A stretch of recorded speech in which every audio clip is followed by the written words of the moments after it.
first love, the Houston Texans. After a full night of laughs and a full of Molson Canadians, Ashley agreed to see Dan again. 4 years, 2 dogs, and 1 cat later, we are here.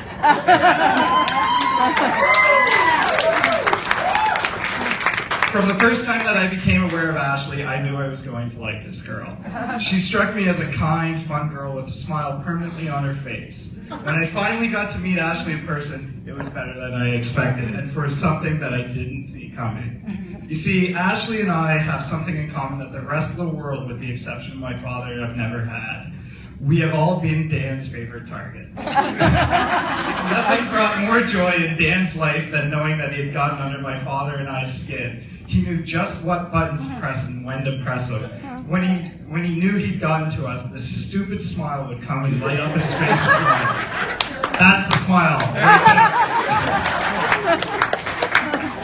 Ashley was different though. When Dan would try and use his normal tricks to get under Ashley's skin to amuse himself, she'd fire back with one of her own and knock Dan back into his place. The first time I came to visit Dan in Houston, and I witnessed this.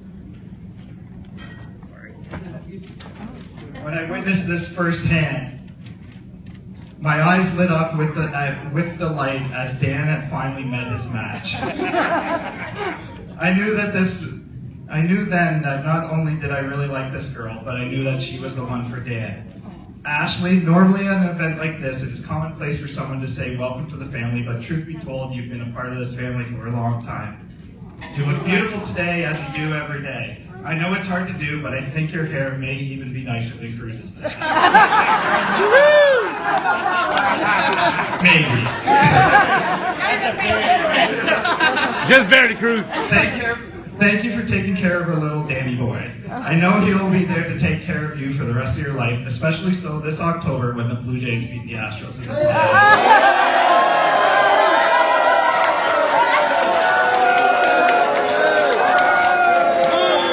You are doing so well. You are doing so well.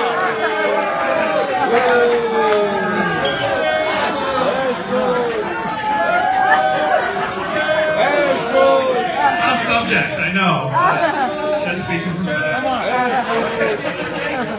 A lot of you here only know Dan from the years that he has been dating Ashley, but there was a Dan that you didn't get to know and I got all too familiar with. Dan, the older brother. From the time I was born, Dan had embraced being the older brother and everything that comes along with it.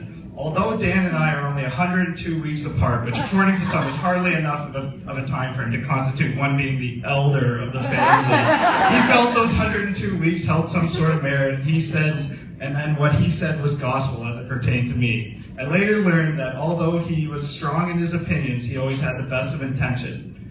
Although it eats me up to admit this, I did learn a lot from you growing up. You were always there to play basketball with me in the driveway, even though I would think you were just doing so you could destroy me one-on-one. You taught me that if I put water back in Mom's vodka bottle, she wouldn't be able to tell the difference. Actually, come to think of it, that was Shauna. Either way, thank you for setting a great example for me growing up and helping molding me into the person that I am today, for better or worse. Along with everyone here, I'm excited to see what the future holds for you two as you enter this new phase of your lives together. I already know that the two of you will make excellent parents thanks to the outstanding job you did raising Chips, Daisy, and Walter Jr. It's been one hell of a ride from the Maple Leaf Pub in Houston to Caesar's Palace in Las Vegas, and we thank you for letting us be a part of it. Now everyone drink up, and remember, Dan's paying tonight.